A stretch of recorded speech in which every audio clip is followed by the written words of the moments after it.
Good morning everyone. I hope na naipasa na natin lahat ng final requirements sa bawat subjects na meron tayo. Next week ay final exams na rin ninyo.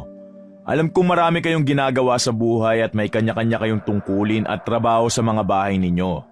Kahit ganon, sana mabigyan nyo ng sapat na oras ang pagre-review para naman sabay-sabay kayong gagraduate sa susunod na buwan. Sana ay walang maiwan at lahat kayo ay makapasok ng kolehiyo. Nga pala, may isang kulang sa inyo ah. Nasaan si Adam? Gumala ang mga mata ng teacher sa loob ng classroom at naghintay rin ng ilang segundo. Ngunit walang tumugon na mag-aaral. Absent na naman ang isa niyang estudyante at wala ring nakakaalam kung ano ang pinagkakaabalahan nito. Wala kasing kaibigan ng binata. Hindi naman masama ang ugali nito kaya walang kaibigan. Pero masyadong mahiyain at mas gusto nito ang mapag-isa. Tahimik din ito at di nakikihalubilo sa mga kapwa mag-aaral. Ginawa na ni Sir Louie ang lahat para mapalagay ang loob nito sa kanya at sa kanyang mga kaklase. Pero matatapos na lang ang buong taon, ay hindi pa rin ito natututong makipagkaibigan. Pero sa kabila nun, ay hindi na lang niya pinilit ito. Dahil ayaw niyang maging dahilan yon para huminto sa pag-aaral si Adam.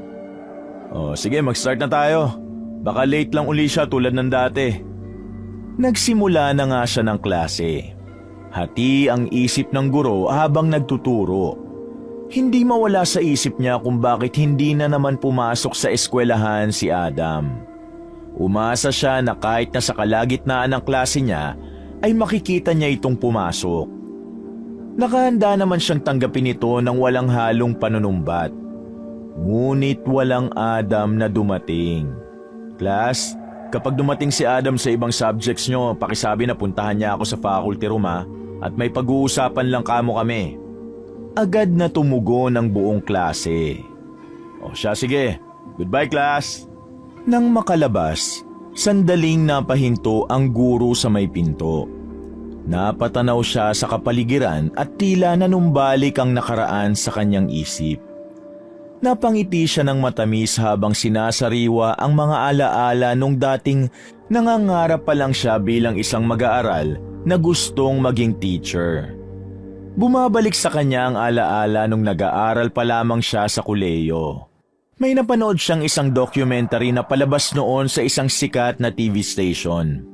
Tungkol ito sa isang guro na nagtuturo sa mga liblib na lugar gaya na lamang ng kinalalagyan niya ngayon. Napaiyak siya nang naturang palabas at simula noon ay nangarap na siya na maging isang pilantropong guro. Nangarap siyang balang araw ay siya naman ang magtuturo sa mga liblib at malalayong lugar. Hindi man tulad sa napanood na ang mga guro ay naglalakad ng ilang kilometro o sinusuong ang malakas na agos ng tubig sa ilog para lang makarating sa paaralan, ay napunta pa rin siya sa isang eskwelahan na nakatayo sa isang liblib na lugar. Naisip niya ang ganong dedikasyon hindi lamang dahil sa kagustuhan niya, kundi dahil naantig ang puso niya sa mga batang nais matuto at may pangarap na magtagumpay sa buhay. Karamihan sa mga estudyante ay mga scholar na hindi rin gaanong kayayaman. Marami siyang nakitang iba't ibang mukha ng kahirapan. Mga bagay na mas lalong nagtulak sa kanya para ipagpatuloy na ilaban ang napiling propesyon. Natupad ang pangarap niya. Naglakad na siya pagkatapos papunta sa faculty room. Nang makarating sa loob ng office, ay naupo na siya sa kanyang sariling lamesa. Kinuha ang baong pagkain at saka sinimulang kainin ang baon. Isang simpleng tanghalian na inihanda sa kanya ng kanyang ina. Nang matapos siya, ay sakto namang tinawag siya ng kanyang kapwa guro at sinabing may naghahanap sa kanyang estudyante niya. Paglingon niya ay nakita niyang nakasilip si Adam. Tila nagdadalawang isip pa itong pumasok. Tinawag niya si Adam at kinawayan.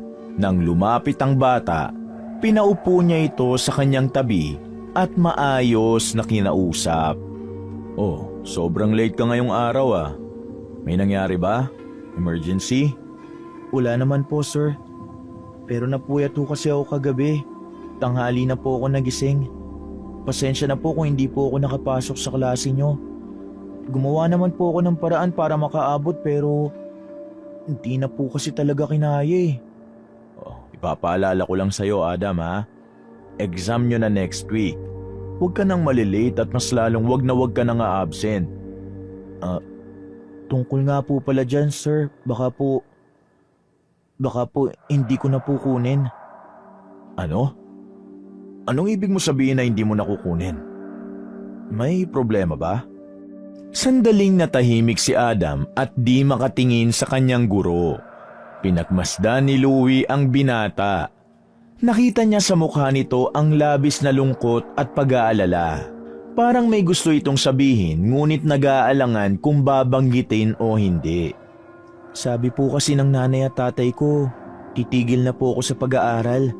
Mas kailangan daw kasi nila ako sa bahay. Sayang lang daw yung oras ko sa eskwelahan. Hindi sayang ang pag-aaral, Adam. Para to sa ikagaganda ng kinabukasan mo. Malapit nang matapos ang school year. Huling buwan na lang matatapos ka na ng high school. Ngayon ka pa ba hihinto? Sayang naman yun. Wala po akong magagawa eh. Kung ano ang desisyon nila, yun po ang masusunod. Paano kung sabihin kung ako magpapaaral sa'yo? Kung gusto mo hanggang kuleyo na para walang masyadong iisipin ng mga magulang mo. Gustong gusto ko po, sir. Kaso wag na lang po. Hindi po talaga papayag ang mga magulang ko. Mas gusto nilang maging Gustong maging ano? Sorry hindi ko masyadong narinig eh. Bakit nga ayaw ka nila mag-aral? Wala ba silang pangarap para sa'yo? Meron po pero ibang bagay ang gusto nilang mangyari sa akin. At ano namang bagay yun, Adam? Pwede ko bang malaman? Hindi po pwede, sir. Huwag na po kayo mausisa. Basta ayoko rin po kayong madamay sa problema namin.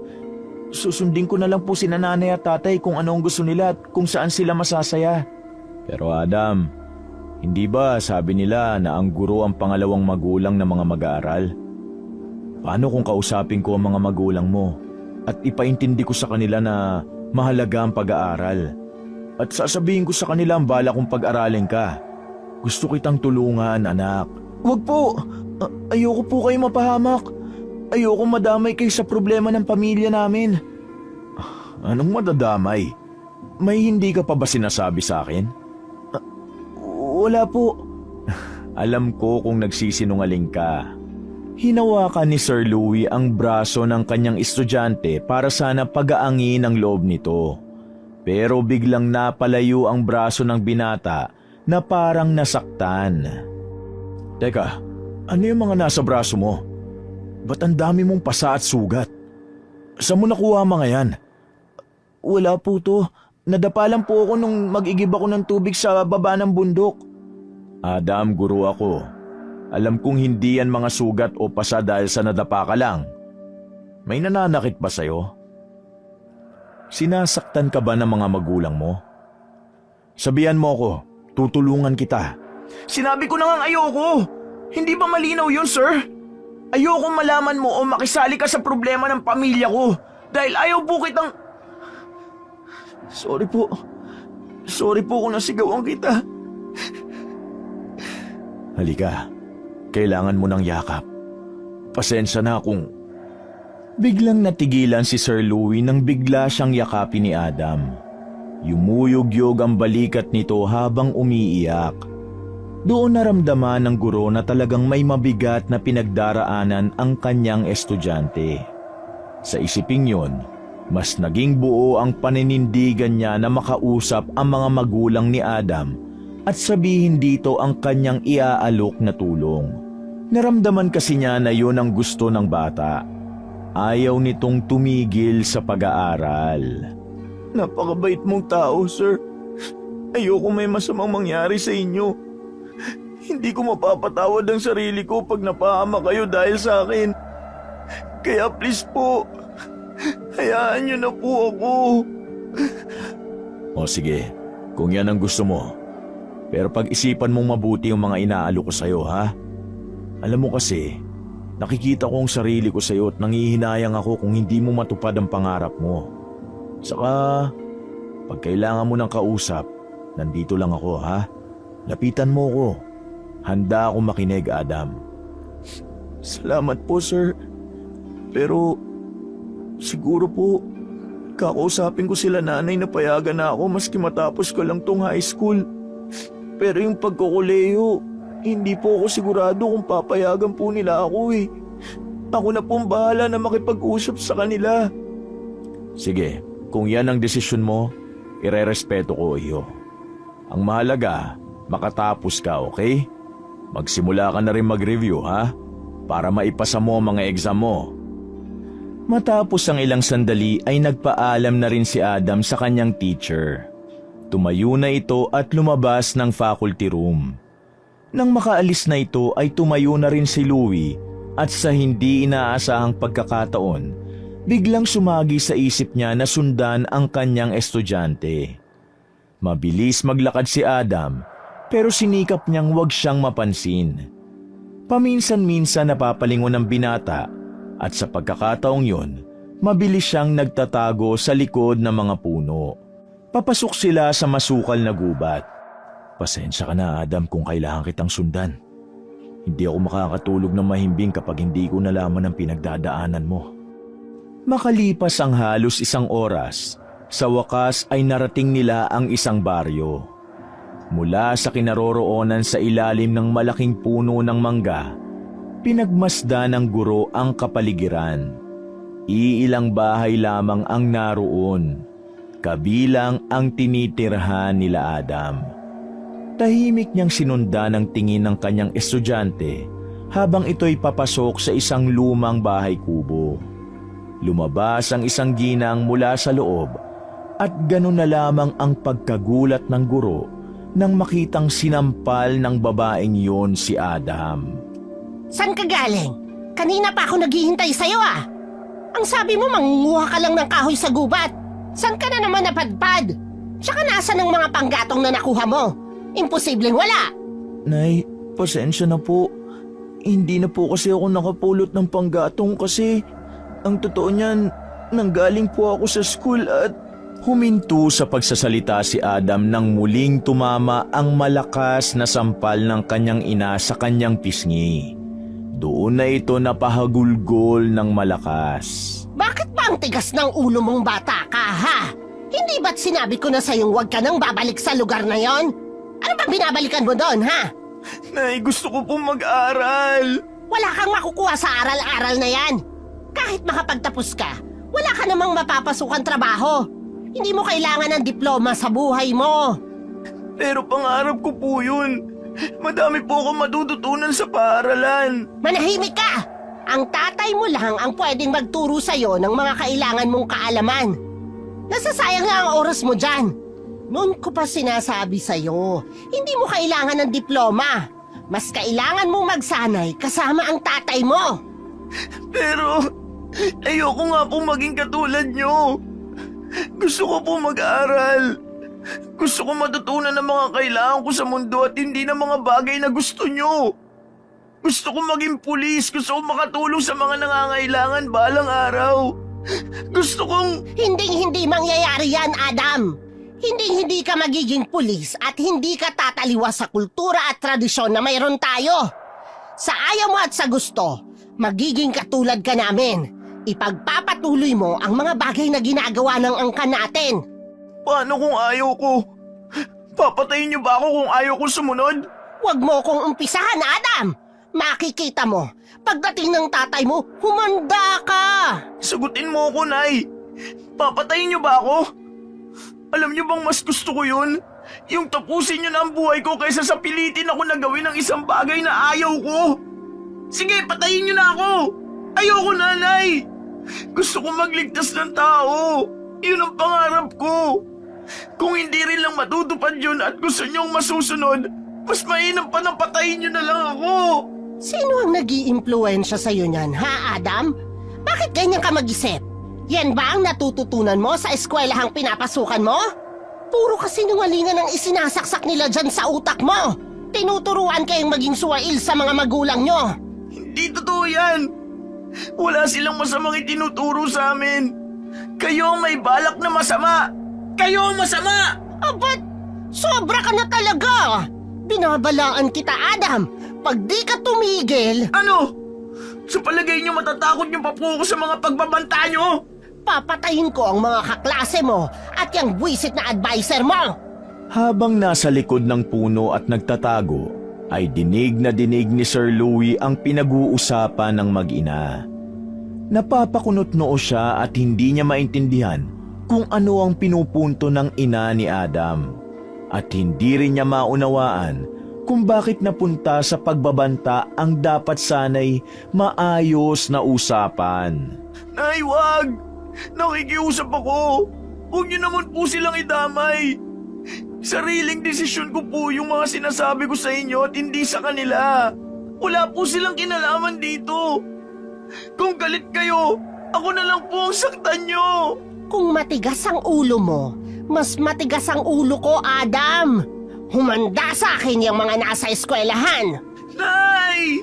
Oh, nandito na pala ang tatay mo! Oh, ano na naman ba yung pinagtatalunan niyo mag-ina? Abay, nandun pala ako sa kanto, dinig na dinig ko na ang boses mo, Lorna. Nagtatalo na naman ba kayo? Pagsabihan mo tong anak mo, napakatigas ng ulo! Bumabalik pa rin dun sa eskwelahan nila? Sinasabi ko na nga ba? Bilisan mo! Pumasok ka sa loob! Tay, wag po! Maawa po kayo, hindi na po mauulit! Nang halos kalad ka rin ng ama si Adam, muntik na ring mapasugod ang gurong si Louie dahil sa pinaghalong gulat, pagtataka at pag-aalala. Ngunit pinili niyang manatili sa kinalalagyan dahil baka lalo lang lumala ang sitwasyon dahil unang-una, palihim siyang sumunod doon. Baka isipin ng mga taga-baryo na may masama siyang intensyon. Makalipas ang ilang minuto, nagpasya na lamang siyang bumalik sa faculty office. Pagkarating doon, agad siyang kumonsulta sa kapwa niya guro. Sir, may tanong po ako. Ano yon, Sir Louie? Ano po bang pwede kong gawin kapag nalaman kong sinasaktan ng estudyante ko? Sinasaktan? Paano sinasaktan? Binubuli ba siya physically? Hindi nangyari sa loob ng paaralan kundi sa loob mismo ng bahay nila. Sinasaktan siya ng kanyang ama at ina. Kung ama at ina niyang may gawa, baka dinidisiplina lang nila yung mag-aaral mo. Alam mo na, bilang mga totoong magulang talaga niya. Naiintindihan ko naman po yun, pero paano kung nagiging dahilan yun upang hindi na mag-aral ang bata? Paano kung sila mismo ayaw ng pag-aralin yung sinasabi kong estudyante? Pero gusto bang mag-aral ng bata? Oo, gustong-gusto niya mag-aral. Nakausap at natanong ko na rin siya. Kung hindi dahil sa pagkontra ng mga magulang niya, talagang gusto niya makapagtapos. Ano bang pwede kong gawin? Marami tayong pwedeng gawin, sir. Pero ang pinaka-suwestyon ko, personal mong kausapin ang mga magulang ng batang yon. Alamin mo kung bakit ayaw na nilang pag-aralin. Kung kulang ba sa panggastos o hindi sapat ang kita nila. O baka naman may iba pang dahilan. Alam mo, mahirap din kasi yung basta ka na lang makikialam at tutulungan mo yung bata nang hindi mo pa alam ang buong katotohanan. Yan nga rin ang iniisip ko, sir Kasi kung financial problem lang, kaya ko namang saluhin yun. Pero ayon sa estudyante ko, magulang ang may ayaw. May isa pa siyang sinasabi. Medyo kinakabahan na nga ako Tungkol saan naman? Bakit ganyan ang ekspresyon ng mukha mo?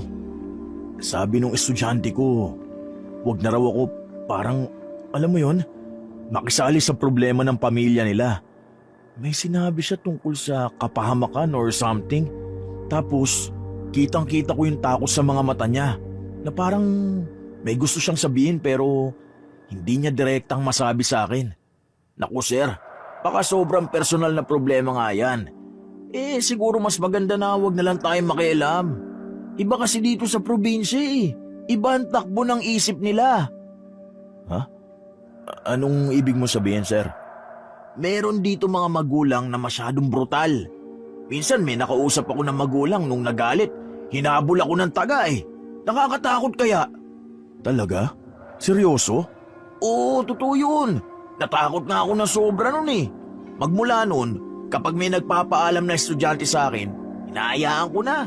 Iniisip ko na lang na mas okay na lang na pakawalan ko yung isang estudyante ko kesa naman madamay pa yung karamihan. Parang hindi ko naman maatim na pabayaan yung estudyante ko ng ganun. Lalo na kung makikita ko naman na masikap yung bata, talagang may pangarap. Alam ko ang punto mo, sir. Kaso may mga pagkakataon talaga na kailangan na rin nating sumuko. Mas maganda na mahalin mo ang sarili mo, sir. At ingatan yan. Alang-alang sa ibang estudyante mo. Huwag na tayong makisali sa problema ng may problema. Pero hindi ko pa naman nakakausap ang mga magulang ni Adam. Baka sakaling makinig sila sa akin. Ikaw ang bahala. Pero sinasabihan na kita, hindi magiging madali ang gagawin mo. Ewan ko ba? Hindi ko talaga maatim na iwan sa ere yung bata. Nakikita ko talaga sa kanya may pangarap siya at ayaw niyang huminto. Baka kung di ko magawa ng paraan to, habang buhay akong makukonsensya. Nasa iyo naman yan, sir. Ang akin lang, kung sakaling makatagpo ka ng gaya ng naging karanasan ko before, alam mo na ang dapat gawin. Oo, guro tayo at responsibilidad natin ang bawat mag-aaral. Pero wag mo rin kakalimutan, sir, na tao lang din tayo. Hindi tayo mga superhero na may superpowers. Tama. Salamat sa paalala. Mabuti pa, ipatawag mo na lang dito yung mga magulang niya para kahit papano maging ligtas ka. Wala kang dapat na alalahanin sa seguridad mo. Mahirap yung ikaw pupunta sa mga lugar nila. Naku, hindi naman natin alam kung anong likaw ng mga bitukan niyan at saka utak nila eh. Mukhang malabo dito mangyari ang pag-uusap, sir. Yung bata nga, ayaw papuntahin dito eh. Sila pa kaya? Pero alam ko naman na kung saan ang bahay nila. Ako na lang ang personal na makikipag-usap sa kanila. Ikaw, bahala ka. Tawagin mo na lang ako kapag kailangan mo ng kasama. Naku sir, wag na po. Malaking abala pa po sa inyo yun. Susubukan ko munang ako muna magpunta. At kapag kailangan ko na ng backup, sige po, sa inyo po agad ako lalapit. O sige, kung yan ang gusto mo. May isa pa pala akong ibibilin lalo na kapag mga liblib na baryo ang pupuntahan mo. Ano yun? Oh, ba't parang naging seryoso ka bigla? Titig na titig ka sa mukha ko. Baka kasi matawa ka eh. Kung di mo kabisado ang lugar na pupuntahan mo, magbaon ka ng asin at bawang. Ilagay mo sa loob ng bag. Napakunot ang noo ni Sir Louie nang marinig ang sinabi ng kanyang kapwa-guro. Naghintay pa siya ng ilang sandali at tinitignan kung nagpapatawa ba ito o hindi. Pero nanatiling nakapurmal ang mukha ng kausap. Bakit mo naman ako pinagbabaon ng asin at bawang? Bakit? May aswang ba dito? Alam kong di ka maniniwala kung sasabihin kong oo. Kasi alam mo na, mga taong lungsod di naniniwala sa mga ganyan. Nakakarinig na nga ako ng mga kwentong ganyan saka nakakanood ng mga pelikula. Pero hindi pa talaga ako kumbinsido kung talagang meron nga bang ganong klase ng nilalang dito sa mundo. Hindi pa kasi ako nakakakita kaya hindi ako naniniwala. Totoo sila. Nakakita na ako. Kaya ako sinasabi sa iyo ito para makapag-ingat ka at huwag basta-basta magtitiwala sa mga tao rito. Saka sinasabi ko rin sa ito para kahit papano may baon ka palaging proteksyon. Takot kasi ang mga aswang na yan sa asin at bawang.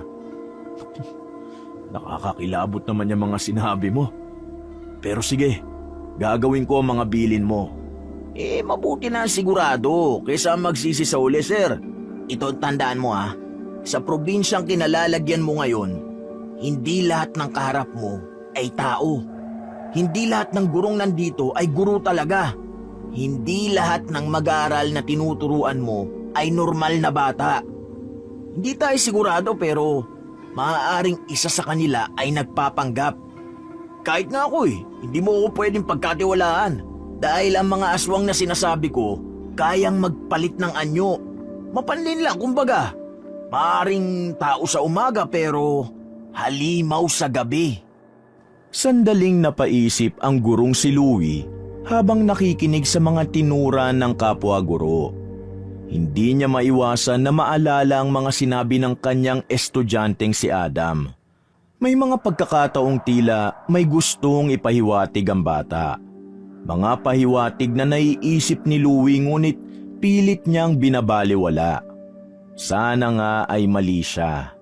Sana ay walang kinalaman sa aswang o anumang madilim na bagay ang mga hinala niya tungkol sa kalagayan ni Adam.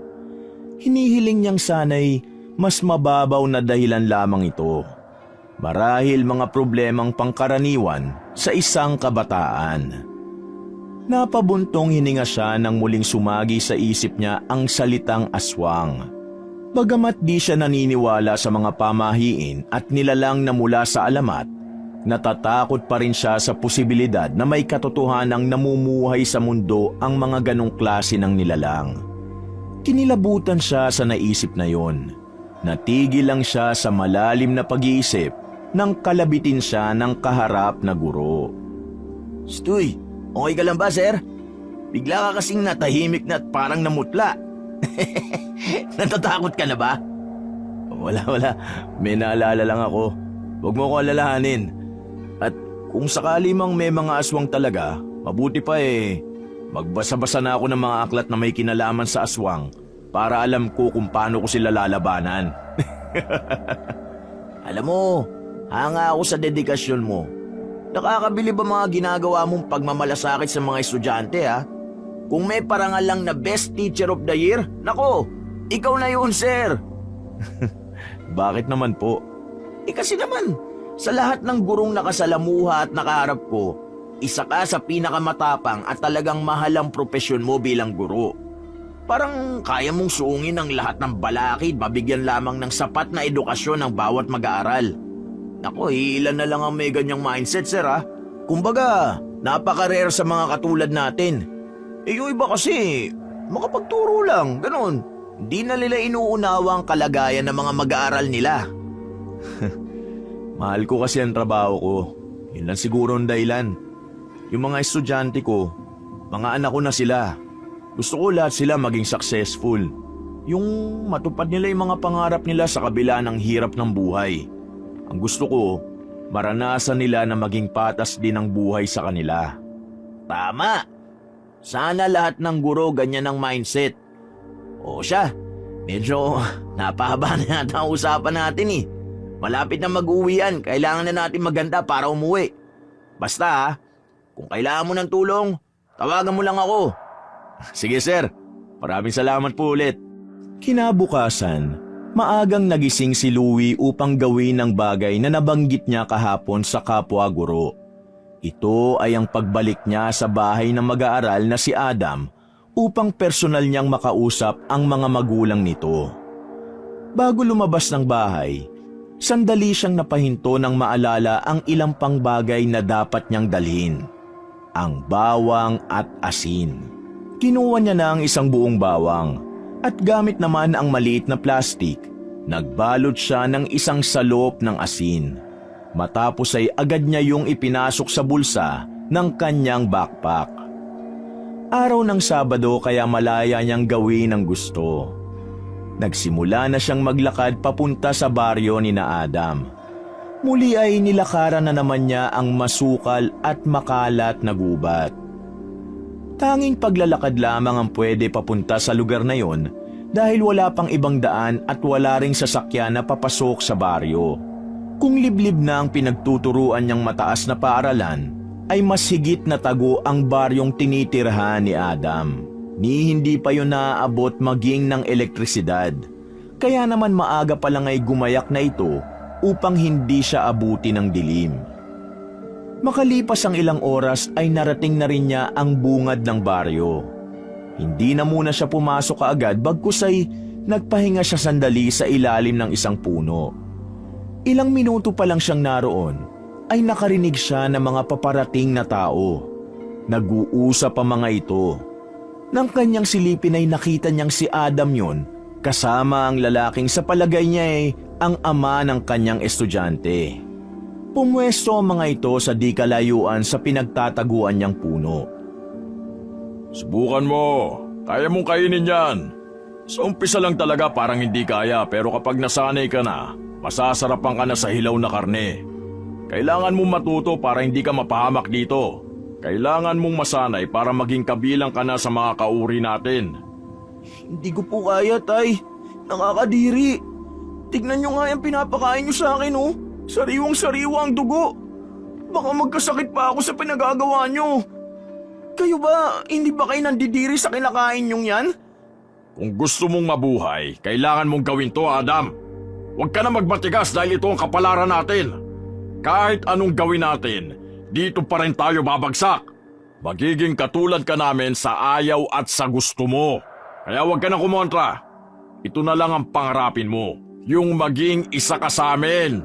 Ayoko pong maging katulad nyo. Sa galit ng ama ay bigla niyang sinakal si Adam. Walang kalaban-laban ang binata sa ginawa ng kanyang ama. Kinakapos na ito ng paghinga ngunit hindi pa rin siya nito binibitawan. Kung yan ang gusto mo, ngayon palang papatayin na kita. Wala akong anak na suwail. Ngunit binitawan niya rin ang anak pagkatapos nitong makita na namutla ng todo ang mukha nito. Habol hininga ang binata nang bitawan siya ng ama. Kaya nyo ginagawa sa akin to dahil hindi nyo ako mahal. Kahit ilang beses nyo akong saktan na tanungin, ayoko maging katulad nyo. May iba akong pangarap. Gusto kong maging pulis. Gusto kong magligtas ng buhay, hindi ang pumatay. Talagang pinipilit mo ko, ah. Halika, kainin mo tong karne. Ayoko po! Ah! Ah! Gamit ang kanang kamay, marahas na sinabunutan ng ama ang kanyang anak na si Adam. Pinilit niya itong yumuko at isinubsob ang muka ng bata sa hilaw na karne ng baboy na nakalatag sa lupa. Sariwa at bagong katay ito. Halos nilalangaw pa dahil sa lansa. Wala nang nagawa si Adam kundi sundin ang utos ng ama. Dahan-dahan niyang kinagat ang malamig at madulas na karne. Nararamdaman ang bawat hibla nito habang ang amoy na masangsang ay pumupuno sa kanyang ilong at bibig. Nang iangat ng ama ang ulo niya, nakita ni Louie ang nakakalat na dugo sa mukha at bibig ng binata. Nasa di kalayuan lang si Louie at nakatago pa rin sa likod ng isang malaking puno. Halos hindi siya makahinga sa takot at labis na pagkagulat sa nasaksihan. Habang lumilipas ang mga sandali, ay mas lalong tumitindi ang takot niya habang nakikita ang kawalang hiyaan ng ama sa kanyang estudyante. Gusto niyang tulungan si Adam pero nagdalawang isip siya nang makitang may dalang itakang lalaki na nakasukbit sa kanyang bewang. Kaya naman mas pinili na lang niyang magkubli at nag-ingat na hindi nila matuklasan ang ginagawa niyang panunood. Bakit? Bakit nyo to ginagawa sa anak ninyo? Bulong at tanong niya sa isip habang nakatitig siya sa dalawang lalaki. Napahawak siya sa kanyang bibig habang pinipigilan ng pagduduwal habang patuloy na pinagmamasdan ng mag-ama. O ano, hindi ba tama ako? Masarap yung sariwang karne? Magmula ngayon, yan na lang muna ang kakainin mo para masanay na yung tiyan mo. Teka, Biglang natigilan ng ama ni Adam. Parang lumakas ang paghinga nito na tila may inaamoy sa hangin. Dahan-dahang tumayo ito mula sa pagkakasubsob ng anak sa hilaw na karne. Paminsan-minsang tumitirik ang mga mata nito at tila sinisipat ang bawat sulok ng lugar. Banayad itong kumilos at pinakikinggan ng mga kaluskos. Maging ang kaunting ingay na maaaring magbigay linaw sa naiisip niyang may ibang presensya sa paligid. Nanlilisik ang mga mata nito habang inaamoy-amoy ang hangin. Bahagyang kumunot ang kanyang noo at bumuka ang kanyang bibig. May naamoy na kakaiba. Magalaw ang kanyang mga mata, nagmamasid at nagmamatsyag. Sinubukan itong sundan ang direksyon ng kanyang pangamoy at sa isang iglap, Natuon ang paningin niya sa punong pinagtataguan ng guro. Samantalang si Louie naman ay pilit na pinakakalma ang sarili. Tinakpan pa niya ang kanyang bibig at pinilit na pigilan ang kanyang paghinga. Binawasan din niya ang pagkilos upang hindi makagawa ng ingay na maaaring makapagturo sa kinaroroonan niya. Ilang sandali pa, narinig niya ang mga yapak na papalapit. Dahan-dahan siyang lumingon sa kanang direksyon at mula roon, nakita niyang nakatitig sa kanya ang mag-aaral na si Adam. Seryoso ang mukha nito na animoy sinisisi siya kung bakit siya naroon. Sa kabilang banda, habang papalapit ng papalapit si Mang Rodel sa kinaroroonan ng guro, ay biglang may nalaglag na musang mula sa puno. Buwisit kang hayop ka! Akala ko talaga may ibang tao na dito. Usang lang pala. Opo, musang lang po yan, Tay. O siya, magpatuloy na tayo. Marami pa akong dapat na ituro sa'yo. Sige po, pero pwede po bang doon na lang tayo sa banda roon? Ayoko na po dito. Puro dugo ng lupa eh. Gusto ko po doon sa may bandang ilog. Nauuhaw po kasi ko eh. O sige, doon na muna tayo. Tumulo ang luha mula sa mata ng guro nang unti-unti nang nawala sa kanyang paningin ng mag-ama. Napasandal siya sa puno at tila nangihina sa kanyang mga nakita.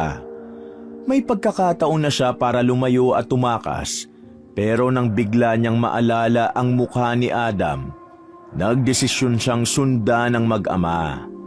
Nakita niya ang mga ito sa ilog at nakaupo sa may pangpang at may kung anong seryosong pinag-uusapan. Muli siyang nagkubli at pinakinggan ang dalawa. Sa susunod na buwan, kailangan mo makapagdala ng alay dito. Doon na nila susuriin kung talagang mapapabilang ka na sa amin, Adam.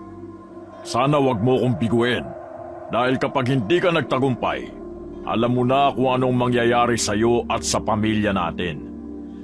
Susundin ko po lahat ng sasabihin nyo.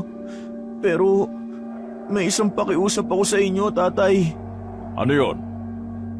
Gusto ko pong tapusin maski yung 1 buwan na lang sa high school. Ano? Hindi ba't napag-usapan na natin ang bagay na yan? Pero Tay, graduation ko na po kasi sa 1 buwan eh.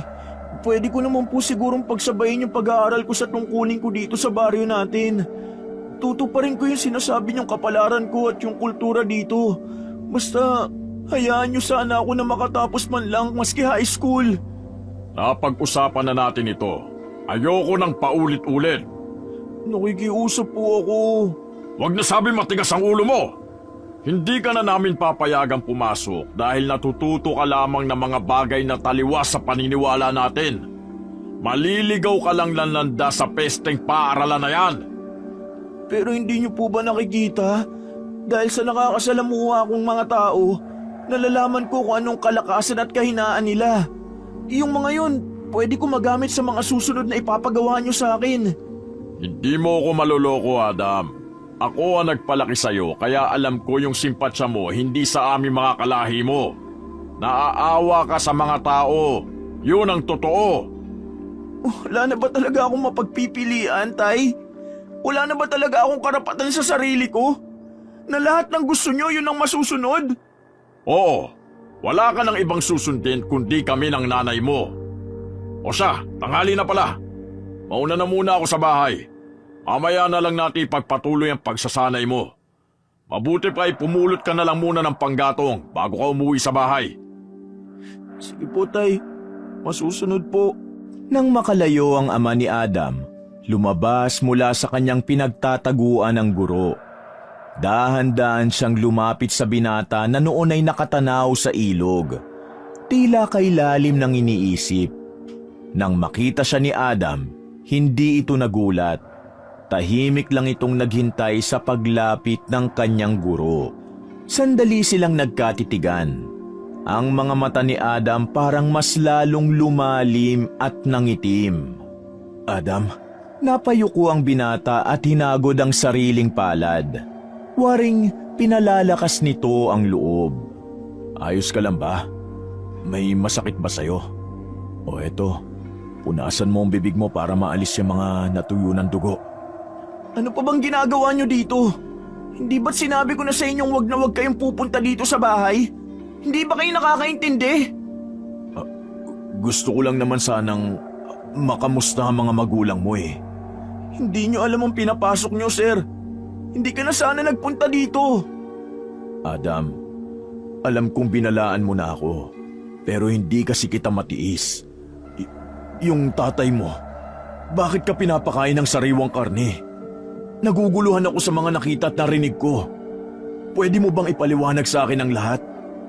Maski paliwanag ko sa inyo, hindi nyo rin po maintindihan, sir. Mabuti pa umuwi na kayo. Pero hindi kita pwedeng pabayaan ng ganyan. Umuwi ka na! Hindi mo magugusto ang abutan dito ng dilim. Kung gusto mo pang mabuhay na matagal, kalimutan mo na ako! Naramdaman ni Louie ang bigat ng salitang binitiwan ng kanyang estudyante. Muli siyang napatitig dito ng mata sa mata. Gusto mo bang gawin ang mga ipinapagawa ng tatay mo? Hindi kaagad nakasagot si Adam. Pero nang magsalita siya, dama ni Louie ang lungkot at pangambang bumabalot sa boses ng bata. Wala naman po kaming ibang pagpipilian, sir. Kundi ang sundin lang po siya. Sumama ka na sa akin. Alam kong masama na takasan mo ang mga magulang mo. Pero mas masama kung mananatili ka rito. Ano? Nasisiraan na po ba kayo ng bait? Seryoso ko. Huwag mong sayangin ang buhay mo rito. Hindi po pwede. Kung gusto niyo akong tulungan, hindi sa ganitong paraan. Huwag na po ninyo akong pakialaman. Mapapahamak po kayo sa ginagawa niyo. Oo, alam kong mabait kayo. Maalalahanin, kaya nga ayoko madamay kayo.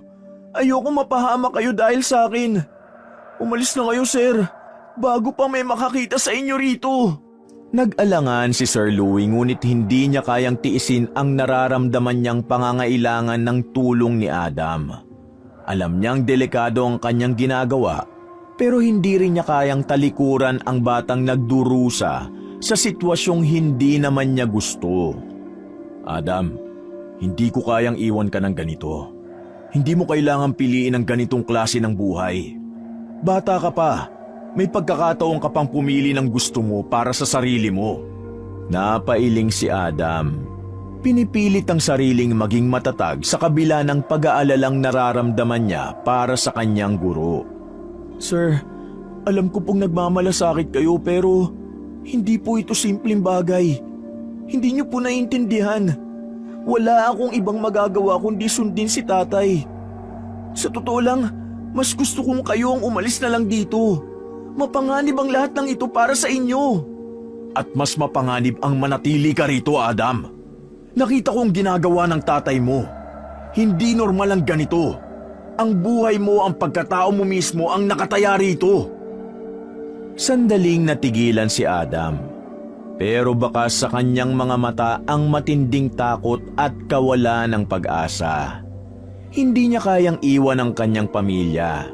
Kahit alam niyang hindi tama ang mga ipinapagawa ng kanyang ama.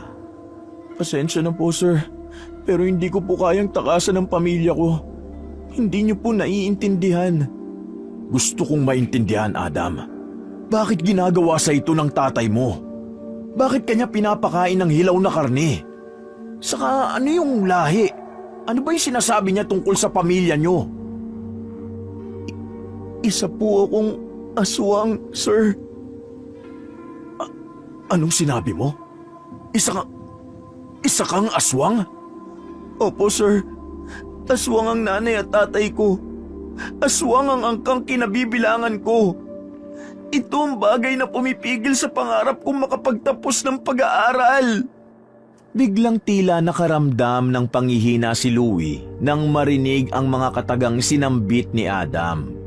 Nawala ng lakas ang kanyang mga tuhod at napasalampak siya sa batuhan. Niyakap niya ang bata. Nabahira ng mantsa ng dugo ang kanyang mga damit, pero ayos lang yun sa kanya.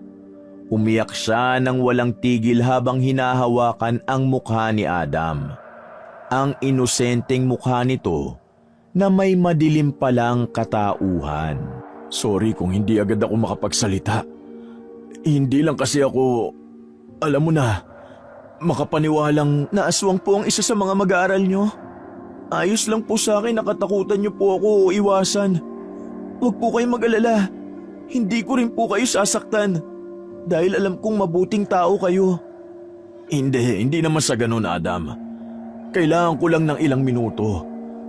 Never pa kasi ako naka-encounter ng ganito. Kaya naman kung makikita mo, nanginginig pa ang mga tuhod ko.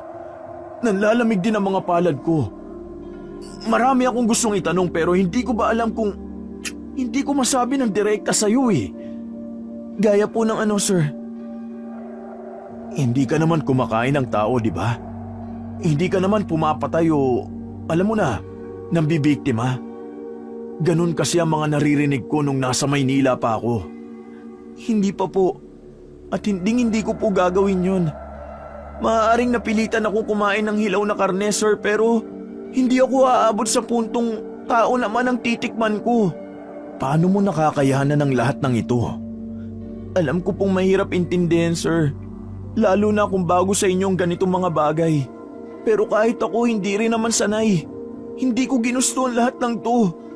Pero para kay tatay, ginagawa kong lahat ng kaya ko. Sige, ganito.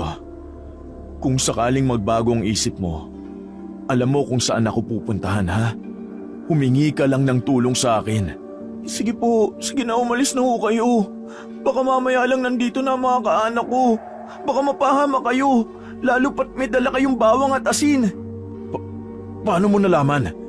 Isa po yun sa kakayahan ng isang aswang. Matala sa mga pang-amoy namin. Umuwi na po kayo, sir. Pumalik na po kayo sa inyo bago pa mahuli ang lahat. Kalimutan nyo na lang po lahat na nangyari. Lahat ng narinig nyo. Magkita na lang po tayo sa Lunes. Tatapusin ko po ang high school, pangako yan.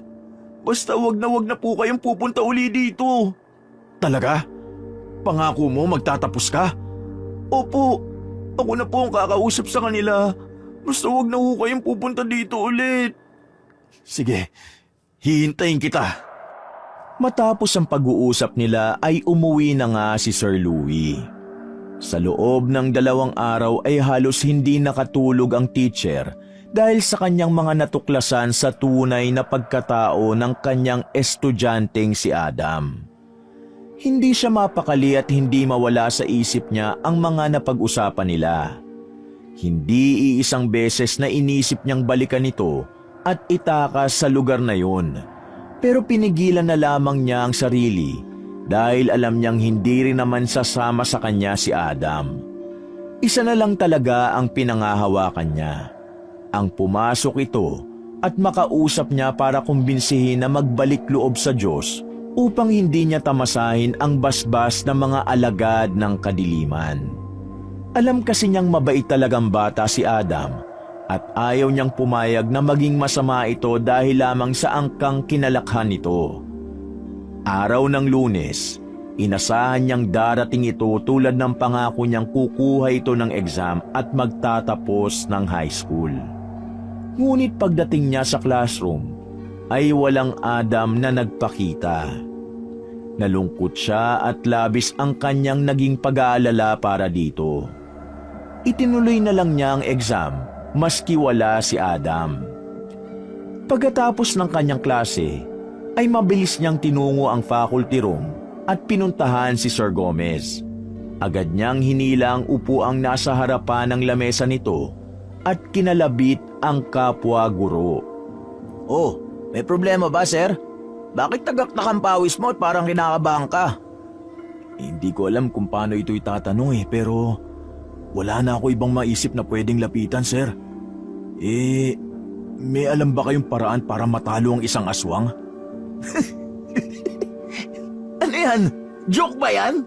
Nanatiling nakatitig ng walang kakurap-kurap ang guro.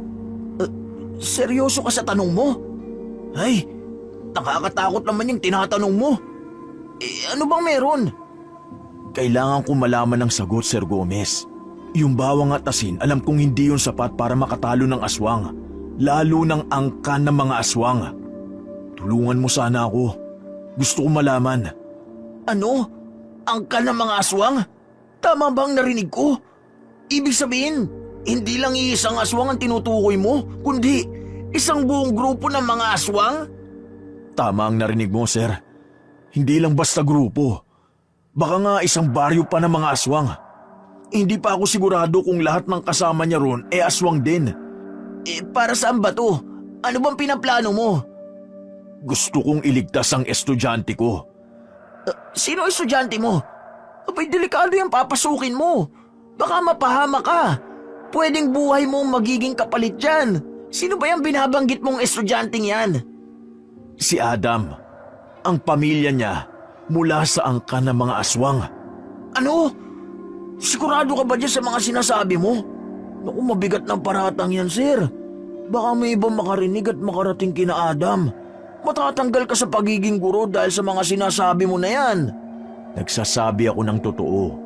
Si Adam mismo nagsabi sa akin. At nakita ko mismo ng dalawang mga mata ko kung paano siya pinakain ng tatay niya ng hilaw na karne. Teka ha. Alam mo kung totoo ang sinasabi mo, mas mainam na itigil mo lang kung anong binabalak mo. Hayaan mo na yung bata. Total, pamilya niya naman yung kasama niya eh. Huwag mong gawing komplikado ang lahat, sir. Kung naaawa ka dun sa bata, dapat mas mauna mong kaawaan ang sarili mo, ang buhay mo, at ang pamilya mo. Naisip mo ba sila kung sakali na may masama mangyari sa'yo? Yung mga taong gusto mong kalabanin, mga alagad ng dilim yun. Hindi sila sumasanto ng isang tao, lalo na ang katulad mo. Mabagsik sila, mapanlin lang, pumapatay at kumakain ng tao. Sir Gomez, makinig ka sa akin. 2 araw ko na rin itong pinag-iisipan. Gusto ko lang talagang ilayo yung bata sa kanila. Ayokong tuluyang maging aswang siya dahil hindi yun ang gusto niya. May ibang pangarap yung bata. At yun ang gusto kong matupad niya. Para saan? Anong reward pagkatapos niyan?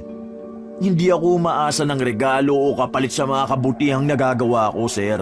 Alam ko, malakas ang pananalig ko na isa ito sa dahilan kung bakit dito ako ipinadala at kung bakit dito ako nagtuturo.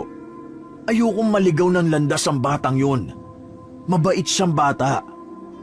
Naku, mukhang hindi na talaga mababali ang pasya mo, sir ah. Wala akong may tutulong sa'yo pero may kakilala ako na pwede mong lapitan. Ay, salamat. Sino? Pwede mo ba akong dalhin sa kanya? Siya si Lolo Pasiano, isa sa pinakamatandang naninirahan sa baryo namin at kilala rin bilang isa sa pinakamagaling na albularyo dito sa probinsya. Maraming alam yun tungkol sa mga aswang. Ay, salamat. Malaking tulong to para sa misyon ko. Maaring siya na lang talaga ang pag-asa para mailigtas ko si Adam. Pero bago tayo pumunta doon, kailangan mo ring ihanda yung sarili mo ha. Si Lolo Pasiano, hindi basta-basta nagbibigay ng tulong kung hindi niya nakikitang bukal sa loob mo yung pakay mo. Alam kong tutulungan niya ako. Malakas ang pananalig ko. At gagawin ko ang lahat para matuto. Tatanggapin ko ang lahat ng anumang klase ng tulong alang-alang kay Adam. Sana nga matulungan ka niya. Kasi minsan yung matanda, hindi madaling kausapin. Minsan hindi siya nagpapakita kapag hindi niya gusto yung tao. Alam kong kakausapin niya ako. Walang magiging problema sa aming dalawa. Kung ganun, sige, maganda ka na. Mamayang uwian, pupuntahan natin siya. Ako ang personal na magdadala sa'yo sa lugar niya. Saka kung sakali mang makipag-usap siya sa'yo, huwag ka mag-alala. Hindi siya humihingi ng bayad o kapalit sa tulong na gagawin niya. Ang gusto lang niya, maging totoo ka. Dahil ang pinakaayaw niya sa lahat, yung niloloko siya. Pagsapit ng hapon ay hindi na nga umuwi si Sir Louis sa kanyang tinutuluyang bahay. Sumama na ito kaagad kay Sir Gomez upang makilala ang matandang albularyo na si Lolo Pasiano. Malayo-layo din ang kanilang nilakad bago narating ang bahay ng matanda. Tulad ng ibang baryo, ang mga magkakapit-bahay sa lugar na yon ay magkakalayo rin. Napakatahimik ng lugar at tanging mga huni lang ng hayop ang maririnig. Ang kubo ng matanda ay luma na at gawa sa pinagtagpi-tagping kawayan at malalaking sanga ng puno, habang ang bubong ay yari naman sa dahon ng nipa. Saktong papalubog na ang araw at unti-unti nang binabalot ng dilim ang paligid. Nakita nila ang isang matandang lalaki na nagsusunog ng goma sa kanyang bakuran. Nang mapansin sila ng matanda, itinigil nito ang kanyang ginagawa at hinarap ang dalawa. Kayong dalawa, anong ginagawa niyo rito? Lolo, ako po si Gomez. Ako po yung teacher na madalas nagpapagamot sa inyo. Natatandaan niyo po ba ako? Tanda kita. Pero yung kasama mo hindi ko kilala. Ano bang sadya niyo rito? Bakit kayo nagawi dito sa lugar ko? Tiningnan ni Lolo Pasiano si Louie ng matalim. Tila sinusuri ang kanyang mukha. Ilang sandali siyang nanahimik bago nagsalita. Anong kailangan mo? Mukhang may kinalaman tungkol sa aswang ang problema mo Paano niyo po nalaman? Sabi ko naman sa iyo magaling yan si Lolo. Alam mo, malayo ka palang naaamoy ko ng amoy ng aswang sa katawan mo. Yang amoy na yan, hindi yan madadala sa ilang paligo.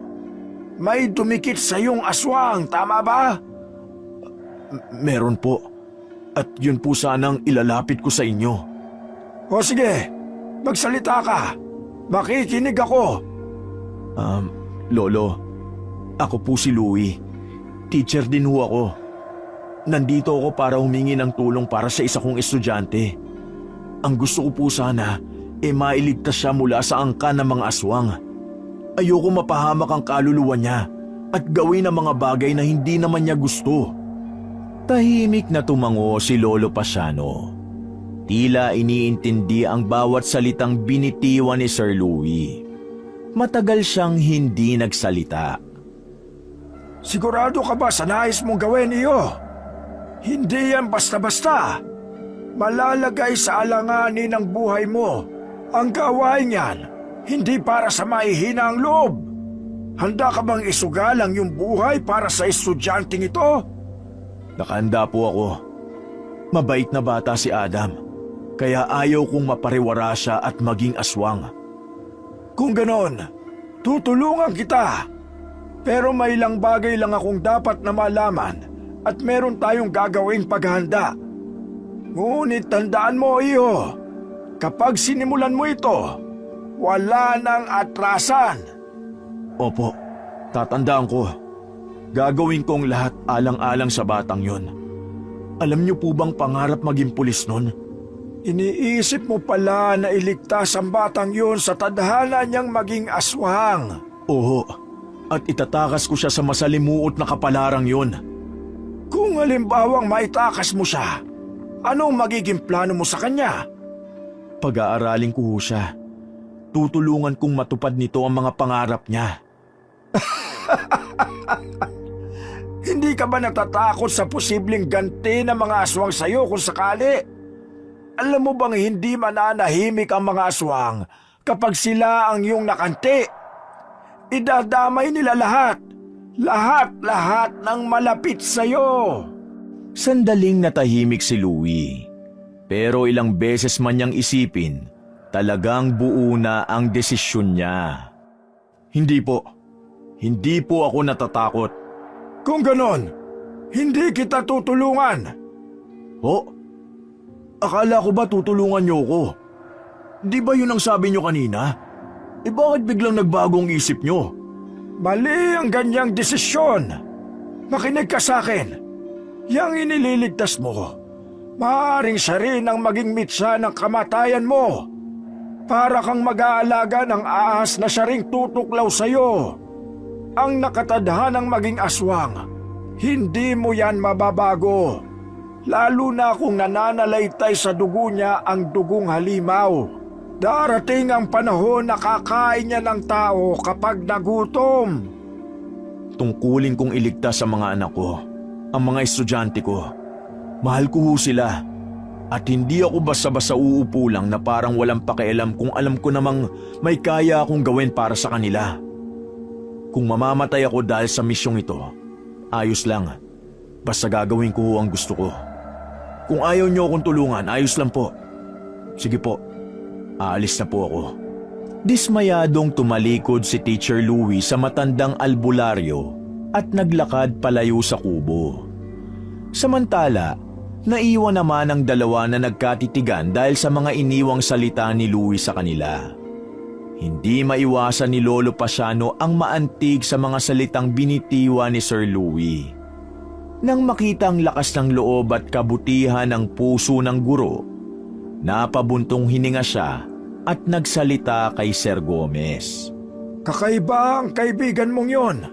Matigas ang ulo. Pero matapang at may malasakit sa kapwa. Ilan na lang ang ganyan ngayon dito sa mundo. Totoo po ang sinabi niyo, Lolo. Saksi po ako kung paano niya mahalin ang bawat estudyante niya. Napakabait na tao niya ni Teacher Louie.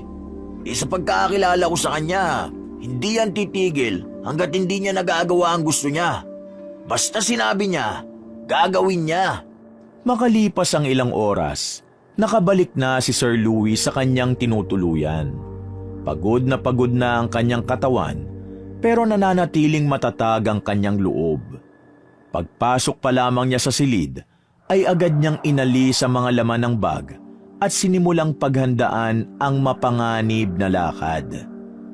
Dinagdagan niya ang bawang at asin.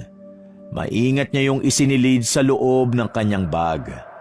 Alam niyang hindi sasapat ang mga pangontrang yon, pero naisip niyang mas mabuti na yon kesa ang wala siyang madalang pamproteksyon. Habang siya ay abala sa paghahanda, napatingin siya sa kaliwa kung saan nakasandalang isang itak na may pakurbang talim. Bahagyang kinakalawang ang anyo nito, ngunit alam niyang maaari pa rin niya yung magamit sa oras ng kagipitan. Kinuha niya yon at maingat na hinasa ang talim. Nang ayos na ang talas nito, at saka naman niya yon pinahira ng katas ng bawang. Matapos makumpleto ang lahat ng kailangan, dinampot niya ang kanyang ilaw na debaterya at isinukbit sa kanyang balikat ang bag.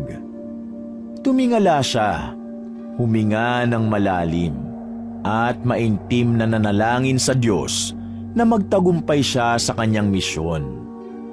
Sa bawat apak ng kanyang mga paa ay baon niya ang pagnanais na mailigtas si Adam, ang estudyanteng minahal niya at itinuring na tulad ng isang anak.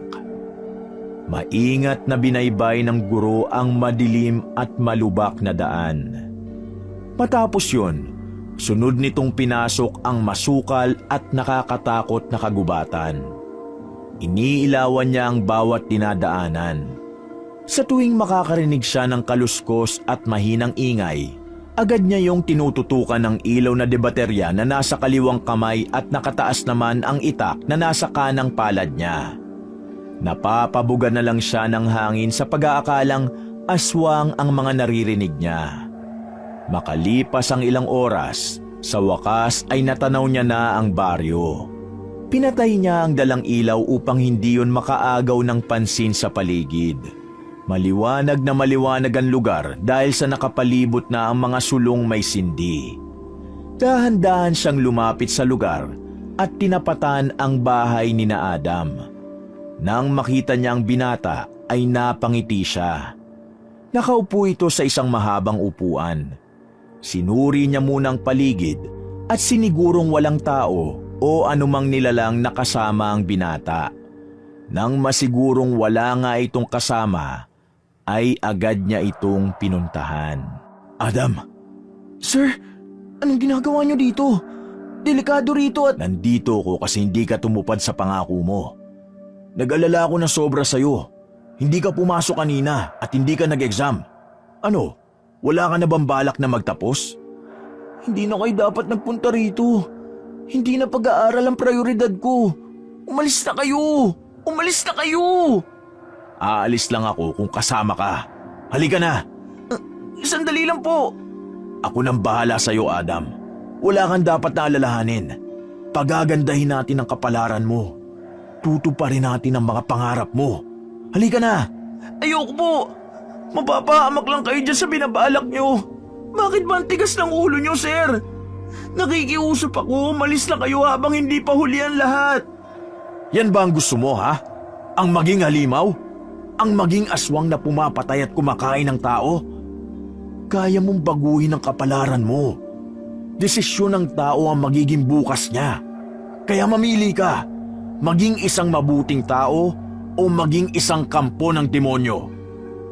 Pero sir, Habang nagtatalo ang dalawa, ay nakarinig sila ng malalakas na yapak na papalapit.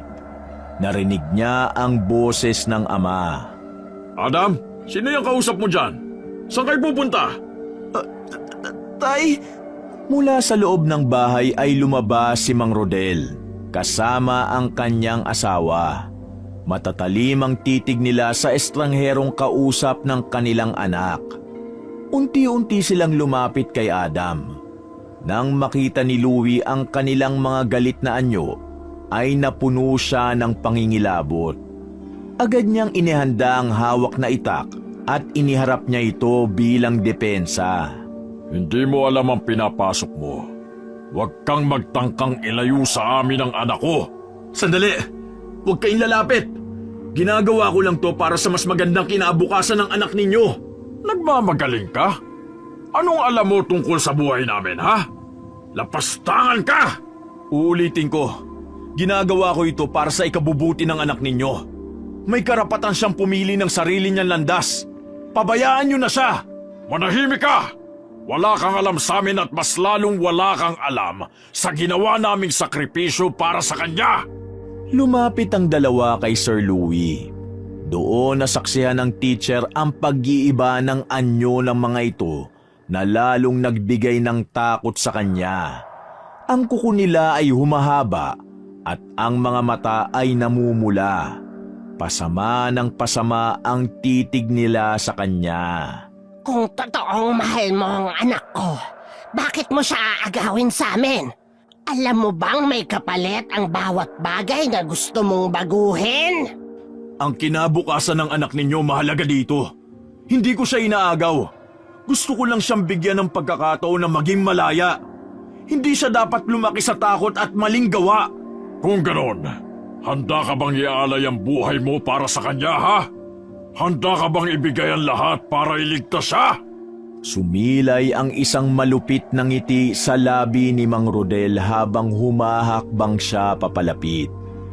Si Sir Louie ay mariing humawak sa itak habang hindi natitinag sa pakikipagtitigan sa magulang ng kanyang estudyante. Oh, handa akong ibigay ang lahat. Kung ito ang paraan para mailigtas siya, kahit pa ang kapalit nito ay ang sarili kong buhay. Kung ganon, subukan mo! Agad napansin ni Sir Louie na nagsilabasan sa kanilang mga bahay ang mga lalaki. Ilang sandali pa ay bahagyang yumuko ang mga yon at tuluyang nabaluktot ang mga likod. Nangitim ang kanilang mga balat at humaba rin ang mga kuko at pangil. Hindi, huwag! Hindi nyo kailangan magalit at gawin ng... Sa paglingon niya, nakita niya si Adam na tumatakbo papunta sa kanya. tumakbo ka na, sir! Tumakas ka na! Hindi mo kayang labanan ng mga yan! Bumilis ang tibok ng puso ni Sir Louie. Nagsimula siyang umatras. Ngunit naramdaman niyang unti-unti siyang napapalibutan ng mga nilalang. Kaya ko to! Isang aswang ang agad na nakalapit kay Louie at isasaksak sana nito ang kanyang matulis na kuko. Ngunit laking gulat ng guro nang biglang sanggain ni Adam ang kamay ng aswang. Ngunit ang mas ikinagulantang ng guro ay ang makita na nagbago na rin ng anyo si Adam at tuluyan na rin itong naging aswang. Isang nakakatakot na nilalang ng dilim. Adam? Hindi na makasagot sa kanya ang mahal na estudyante. Abala na kasi ito sa pagsangga at pagpigil sa kanyang mga kasamahang aswang. Ayaw nitong masakta ng kanyang guro. Sumisenyas ang binata na agad na siyang tumakbo. Pero alam niyang hindi niya pwedeng iwan sa ganong sitwasyon si Adam. Patawad, Adam. Hindi kita pwedeng iwan. Pangarap ko na mailigtas ka. Kaya mo pang magbago. Kaya mo pang maging normal, sigurado ako. Walang nagawa si Adam kundi ang kalabanin ang kanyang mga kalahi. Isang malakas na pagtulak ang kanyang ginawa. Tumilapo ng ilang aswang. Kakaibang ipinapakitang lakas ng binata. Samantala si Louie naman ay inihanda ang kanyang itak. Handa na siyang makipaglaban at makipagsagupaan sa mga aswang.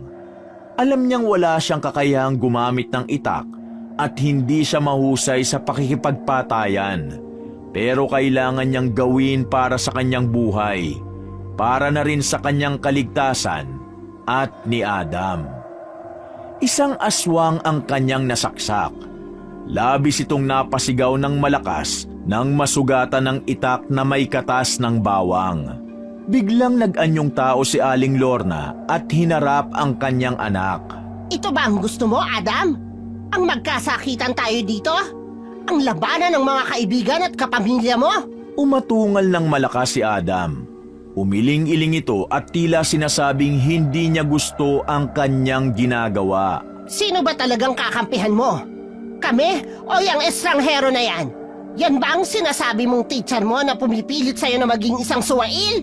Nay, tama na ho. Huwag na po natin saktan ng teacher ko. Mga kasama, hayaan na natin siya. Sir, umuwi na kayo. Huwag na natin gawing komplikado ang lahat. Walang makakalabas ng baryo ng buhay!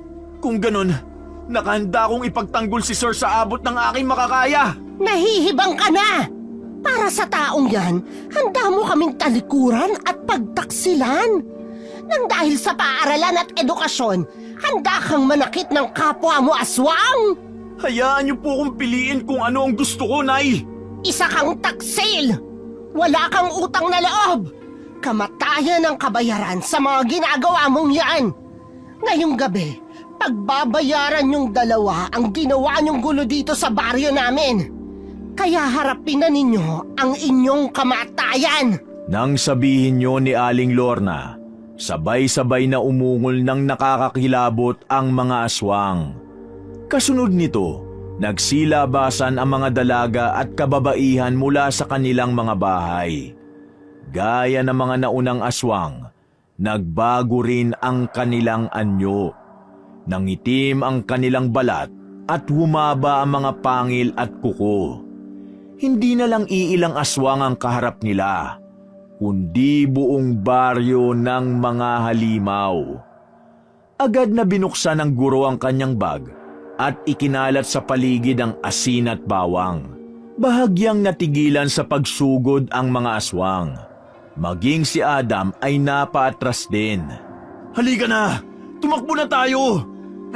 Pero sir... Agad na hinila ni Sir Louie ang kanyang estudyante. Di nito alintana ang nakakatakot nitong anyo. Hindi naman mapakali si Adam habang nakikitang pursigido talaga ang kanyang mga kasama na patayin sila. Binilisan nila ang takbo at pumasok sa masukal na gubat. Hindi nila alintana ang matutulis na sanga ng puno at mga tinik na kanilang naapakan. Nakasunod sa kanila ang mga aswang, kaya hindi sila pwedeng huminto. Ganun na lamang ang naging gulat ni Louie nang biglang may tumalon na isang aswang at nahagip nito si Adam. Tumilapon ang binata sa hindi kalayuan. Agad siyang naghanda. Isang aswang ang muling sumugod sa kanya. Naging maagap siya at sinaksak ang aswang sa dibdib nito. Ngunit ang hindi niya inaasahan, isang matulis na bagay ang bumaon sa kanyang likuran. Ilang sandali pa, nagsuka siya ng sariwang dugo. Malakas na humalakhak ang ama ni Adam at may ibinulong ito kay Sir Louie. Ngayon ka magtapang-tapangan, Dayo. Kung inaakala mong sapat na ang tapang pararapin kami, nagkakamali ka. Hayop ka! Sinira mong anak ko! Papatayin kita! Hindi! Wag! Huwag mong papatayin si... Sigaw na lang ang nagawa ni Adam na hawak ng dalawang aswang nang ibao ng ama nito ang matutulis na kuko sa likod ng gurong si Louie. Mas dumami ang dugong lumalabas sa bibig nito at maya-maya pa'y tuluyan yung bumagsak sa lupang kinatatayuan. Upang tuluyang mapatay, itinaas ni Mang Rodel ang kanang kamay nito upang tusukin sana ang leeg ng guro, ngunit napatigil siya at napasigaw nang malaglag sa lupa ang piraso ng mga daliri niya. Hindi! Hindi! Sinong may gawa nito? Sino? Ako! Nang iangat ni Mang Rodel ang kanyang tingin, ay nakita niya sa harap si Lolo Pasiano at si Sir Gomez. Ang matanda ay may hawak na punyal sa kanyang kamay na may bahid pa ng dugo mula sa pinutol na daliri ng aswang. Makikita rin ang tikas at tindig nito na animoy hindi isang matanda. May suot din itong kwintas na naglalaman ng mga agimat at samot-saring mga mutya. Walang hiya ka! Magbabayad ka sa ginawa mo sa... Bago pa maituloy ng lalaki ang sasabihin, bumauna sa leeg nito ang matalim na punyal ni Lolo Pasiano. Sa bilis at liksing taglay nito ay hindi man lang yun napansin ng aswang. Isa pang pagwasiwas ay tuluyang humiwalay na ang ulo ni Mang Rodel sa katawan nito. Hay! Ang sarap sa pakiramdam na makabalik sa dati kong ginagawa. Nakakapanibago pero nag-e-enjoy ako. Hindi na nagsayang ng oras si Lolo Pasiano. Isa-isa niyang sinalubong ang mga aswang na galit sa paglusob. Sa bawat pagwasiwas ng kanyang punyal, tumatalsik ang kulay itim na dugo at kasabay nito ang pagkamatay ng mga aswang. Kakaiba ang lakas at liksi na ipinapakita nito sa laban. Gayon din si Sir Gomez na may hawak ding punyal na may magkabilang talim. Samantala, nakatakas naman si Adam sa mga aswang na nakahawak sa kanya. Agad nitong sinugod ang mga kasamahang aswang at galit na galit ito sa nangyari sa kanyang guro. Lahat ng maabot niya ay kanyang niluluray ang laman. Walang awat. Wala siyang ipinakita maski konting awa sa kanyang mga kasamahan. Sa loob ng halos 10 minutong patayan, sa wakas ay nagsipag-atrasa na ang mga natitira pang aswang kabilang ng ina ni Adam na si Aling Lorna. Bagamat galit na galit ito sa anak, ay wala naman itong lakas ng loob na lapitan si Adam. 4 na lamang silang natira. Si Adam, si Lolo Pasiano, si Gomez at si Sir Louie. Biglang nag-anyong tao si Adam at nilapitan ang sugatan niyang guro. Sir Louie! Sir, gumising ka! Sir! Lumapit na rin ang albularyo at ang kasamahang guro. Agad na kumilo si Lolo Pasiano at isinuot kay Sir Louie ang suot nitong kwintas na puno ng agimat. Kaagad nilang napansin na umayos ang paghinga nito. Nagkaroon ito ng panandaliang malay. Adam, maging mabuti ka sana. Muli nitong ipinikit ang kanyang mga mata dahil sa labis na panghihina. Sir, nakikiusap ako, mabuhay ka. Huwag mo akong iwan. Nakikiusap ako. Muling bahagyang dumilat si Sir Louie at isang mahinhing ngiti ang lumitaw sa kanyang mga labi habang tinititigan si Adam. Halos hindi niya na maigalaw ang katawan dahil sa mga natamong sugat. Ngunit pinilit niyang iangat ang kanyang kamay upang haplusin ang mukha ng kanyang estudyante. Ang tapang mo. Proud ako sa'yo. Sir Louie!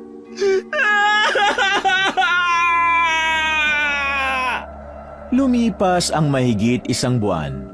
Mula sa harap ng entablado ay maririnig ang malakas na palakpakan at hiyawan ng mga tao. Nagsisimula na ang pag-akyat ng mga estudyanteng magtatapos para sa taong yon. Habang hindi pa natatawag ang pangalan, ay pinagpapawisan na ng husto si Adam sa ibaba ng entablado. Kabadong-kabado.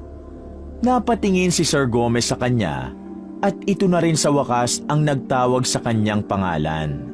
Pag-akyat niya sa stage, kasabay ng pag-abot ng diploma, ay agad niyang niyakap si Sir Gomez at nagpasalamat ito ng labis sa kanyang guro. Habang yakap nito si Sir Gomez, bigla niyang napansin ang isa pang pamilyar na figura na nakatayo sa gilid ng entablado. Natigilan siya. Hindi siya makapaniwala sa kanyang nakita. Nakangiti sa kanya si Sir Louie. Buhay at malusog. Sir Louie? Ngumiti si Sir Louie at lumapit kay Adam. Tapik sa balikat ang sumalubong sa kanya. Ano, di ba sabi ko sa'yo makakagraduate ka? Sir, buhay ka? Magaling yung doktor ko eh. Saka alam mo ba, sabi ni Lolo Pasiano, marami pa raw kasi tayong pagsasamahang laban, kaya hindi pa ako pwedeng mamatay. Hindi napigilan ni Adam ang mapaiyak dahil sa halo-halong emosyon. Mabilis niyang niyakap si Sir Louie. Nagsigawan sa tuwa ang mga kapwa niya estudyante sa madamdaming tagpo na yon. Nagpalakpakan ng lahat at napuno ng saya ang buong bulwagan.